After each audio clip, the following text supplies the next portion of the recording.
안녕하세요. 저는 대한민국 세종시 초등학교에서 근무하고 있는 교사 최승은이라고 합니다.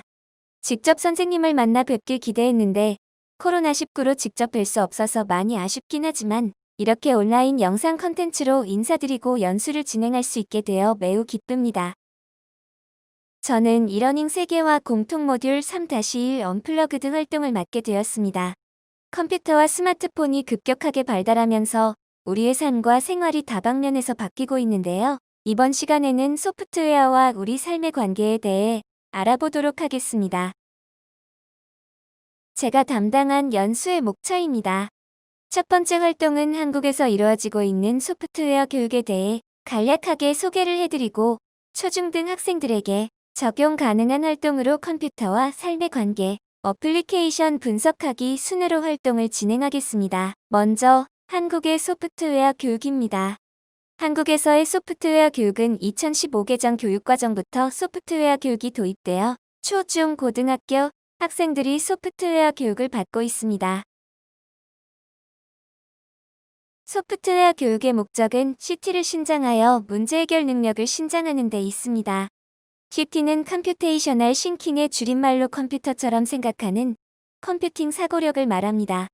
컴퓨팅 사고력은 자료 수집, 자료 분석, 자료 표현, 문제 분해, 추상화, 알고리즘과 절차, 자동화, 시뮬레이션, 병렬화로 9가지 요소로 정의할 수 있습니다.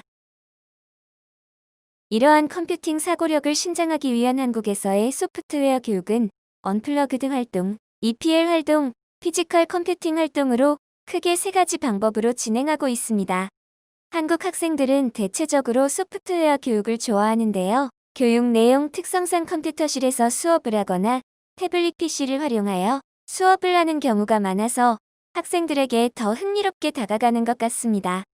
언플러그드 활동은 컴퓨터 환경이 제공되지 않는 곳에서도 모든 아이들이 코딩 교육을 받을 수 있으며 어려운 컴퓨터 과학 개념을 놀이를 통해 전달하고 아이들이 쉽게 이해할 수 있도록 도와줍니다. 학생들이 직접 놀이에 참여하는 수업 과제로 학생들의 수업 몰입도와 흥미도가 매우 높습니다. 왼쪽 사진은 픽셀의 개념을 익히고 학습하는 장면이고 오른쪽은 보드게임을 통해 순차 반복, 선택의 개념을 학습하는 모습입니다. EPL은 에듀케셔널 프로그래밍 랭귀지의 줄임말로 교육적 의도를 가지고 개발된 교육용 프로그래밍 언어를 뜻하며 대표적으로 블록 코딩이 있습니다. 블록 코딩은 컴퓨터 언어를 직접 쓰는 것이 아니라 미리 만들어 놓은 블록을 단순 드래그와 드롭만으로 코딩함으로써 컴퓨터 언어에 대한 장벽을 없애고 문제 해결 방식에 초점을 맞춰진 수업입니다. 한국 학생들은 주로 스크래치나 엔트리를 활용하여 학습을 합니다. 블록 코딩을 실제적으로 하는 장면을 함께 보겠습니다. 이 장면은 코드다도알지라는 사이트에서 블록 코딩을 하는 장면입니다. 영상 왼쪽 상단에 다람쥐가 반대편에 도토리가 있는 곳으로 이동하는 미션입니다. 다람쥐가 도토리가 있는 곳으로 가기 위해서는 앞으로 5칸 오른쪽으로 회전, 다시 앞으로 5칸 오른쪽으로 회전, 또 다시 앞으로 5칸을 이동해야 합니다. 학생들은 블록형 명령어를 드래그 드랍을 하면서 미션을 해결해 나갑니다. 이러한 블록 코딩은 학생들이 어떤 코드가 들어가야 하는지 직관적으로 알아볼 수 있고 단순한 조합만으로도 재미있는 미션을 수행하거나 프로그램을 만들 수 있습니다.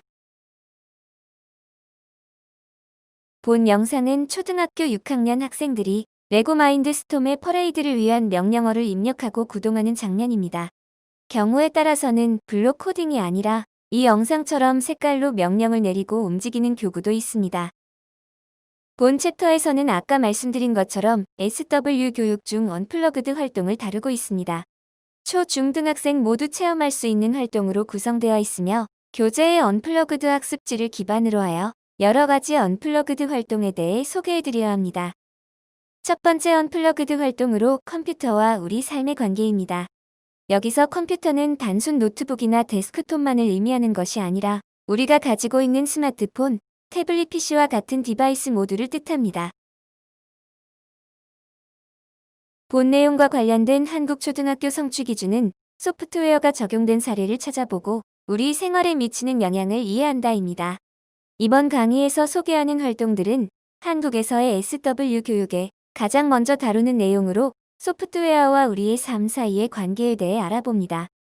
중등교육 과정에서 관련된 성취 기준은 정보기술의 발달과 소프트웨어가 개인의 삶과 사회에 미친 영향력과 가치를 분석하고 그에 따른 직업의 특성을 이해하여 자신의 적성에 맞는 진로를 탐색한다입니다. 초등 성취 기준과 다르게 보다 심화되고 초등 교육 과정에 비해 학생들의 진로 적성 부분이 더 강조되었습니다. 공통 모듈 교재 5페이지를 펴고 영상을 봐주시면 감사하겠습니다. 컴퓨터가 없던 시절과 오늘날의 모습을 비교하는 활동입니다. 컴퓨터, 스마트폰이 발전됨에 따라 우리 생활의 모습이 많이 바뀌었는데요. 그 대표적으로 상점과 놀이문화를 예시로 제시해 보았습니다. 과거에 물건을 살 때는 직접 현금 거래를 했었지만 오늘날에는 바코드로 물건을 찍고 카드 결제를 하는 경우가 많습니다. 더 나아가 홈쇼핑 TV 채널로 물건을 사기도 하고 인터넷으로 물건을 주문하여 필요한 생활용품을 구입하기도 합니다. 놀이문화를 살펴보면 컴퓨터가 등장하기 전에는 아이들이 직접 만나서 고무줄 놀이, 닥치치기와 같이 신체적 활동이 많은 놀이를 했었지만 요즘 아이들은 주로 컴퓨터나 휴대폰으로 놀이를 합니다. 그렇다 보니 직접 만나지 않고 온라인으로 친구를 사귀기도 하고 소통합니다. 학교 수업 모습도 많이 바뀌었죠? 제가 어렸을 때는 교실에 컴퓨터가 없었고 수기로 뭔가를 쓰는 경우가 많았습니다. 제가 어렸을 때의 초등학교 선생님들의 필체가 아주 중요했습니다. 왜냐하면 선생님들이 칠판에 쓰는 판서 글씨체가 아이들이 보고 학습하는 데 중요한 영향을 미친다고 생각했었거든요. 그래서 저의 담임 선생님은 매일 붓글씨로 글씨 연습을 하셨던 것이 기억이 납니다. 하지만 요즘은 컴퓨터 타이핑으로 깔끔하고 잘 정돈된 글씨를 편하게 쓸 수 있다 보니 과거에 비해 교사 글씨체의 중요성이 상대적으로 줄어들었습니다. 수업도 컴퓨터로 준비하고 PPT로 수업을 진행하기도 합니다.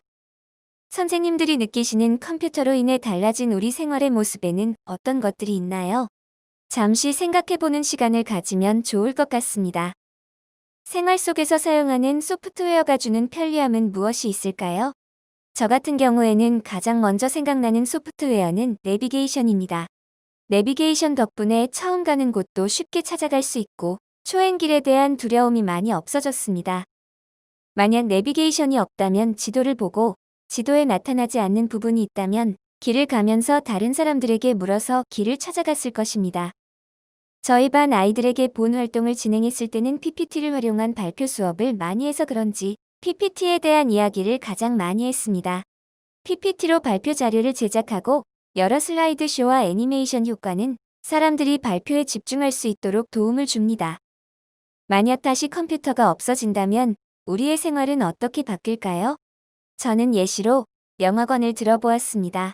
만약 다시 컴퓨터가 모두 사라진다면 영화관에는 무인 발매기도 없고 미리 예매를 할 수가 없어서 사람들이 줄을 길게 서서 기다려야 합니다. 그 외 여행지에서 또는 가정에서 컴퓨터와 스마트폰, 태블릿 PC가 사라지면 어떤 일이 생길까요? 잠시 영상을 일시 정지하시고 교재 5-6쪽 문제를 해결해 봅시다. 뒤에 10쪽의 예시 답안이 있습니다. 이번에는 여러 어플리케이션을 분석해보고 개발하고 싶은 어플리케이션을 구상해보는 시간을 갖도록 해보겠습니다. 스마트폰이 발전하면서 수많은 어플리케이션이 개발되고 이러한 어플리케이션으로 인해 우리의 삶이 보다 편리해집니다.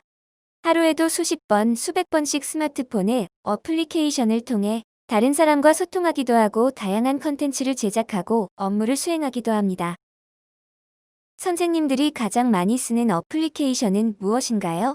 그 특성과 장단점을 예시를 살펴본 후 분석하여 선생님들이 작성해 보도록 하겠습니다. 제가 가장 많이 사용하는 어플리케이션은 카카오톡과 유튜브입니다. 카카오톡은 한국 사람들이 가장 많이 사용하는 채팅 어플입니다. 또 유튜브는 대부분 선생님들이 알고 있다시피 다양한 영상 컨텐츠를 볼 수 있는 어플리케이션입니다. 이제 예시로 카카오톡과 유튜브 어플의 장단점을 분석해 보겠습니다. 우선 각 어플의 장점입니다. 카카오톡은 사진과 파일을 쉽게 주고 받을 수 있어 업무를 할 때도 매우 유용하게 사용됩니다. 유튜브는 AI가 제가 자주 시청하는 컨텐츠를 분석하여 관련 영상을 추천해 줍니다. 이런 기능 때문에 한번 유튜브를 시청하면 한 2시간 동안 계속 유튜브를 보기도 하지요. 각 어플의 단점입니다. 카카오톡은 사람들이 채팅방을 만들어 다른 사람들을 초대하여 대화를 할 수 있습니다. 하지만 이때 초대를 받는 사람들은 동의 여부와 관계없이 채팅방에 자동 입장이 되어서 본인이 희망하지 않는 채팅방에도 들어가게 되는 단점이 있습니다. 유튜브는 영상 컨텐츠 제작자들이 본인 컨텐츠의 조회수를 높이기 위해 자극적인 내용을 올리며 자극적인 컨텐츠가 학생들에게 필터링 없이 노출되어 비교육적인 면이 있습니다. 잠시 후 선생님들이 자주 사용하는 어플리케이션을 소개하고 장단점을 분석하는 활동을 해보겠습니다. 마지막 활동입니다. 이번에는 선생님들이 개발하고 싶은 어플리케이션을 구상하고 옆에 다른 선생님이 있다면 함께 공유해보고 선생님들이 구상하고 싶은 어플리케이션에 대해 설명하는 댓글을 달아주시면 감사하겠습니다. 제가 만약 어플리케이션을 개발한다면 아이들의 숙제를 검사하는 어플을 개발하고 싶습니다. 아이들이 등교 후 숙제를 제출하면 제가 숙제를 체크하고 피드백을 하는 데까지 시간이 많이 걸려서 시간에 쫓기며 숙제를 검사하는 경우가 있습니다.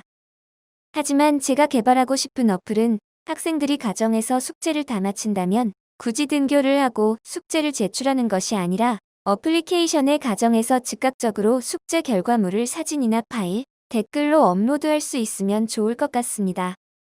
그럼 저도 시간이 나는 틈틈이 숙제를 검사하고 피드백을 줄 수 있어서 시간을 절약할 수 있습니다.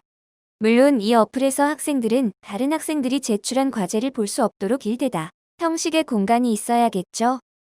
선생님이 일상생활에서 겪고 있는 불편함에 대해 생각해 보시고 그 불편함을 해결하기 위한 어플리케이션을 생각해 봅시다. 잠시 영상을 멈추시고 공통 모듈 교재 12에서 13쪽의 문제를 해결해 보세요. 그리고 선생님들이 구상한 어플리케이션, 아이디어는 댓글로 작성해 모든 선생님들이 아이디어를 볼 수 있었으면 좋겠습니다. 이것으로 저의 연수는 모두 끝이 났습니다.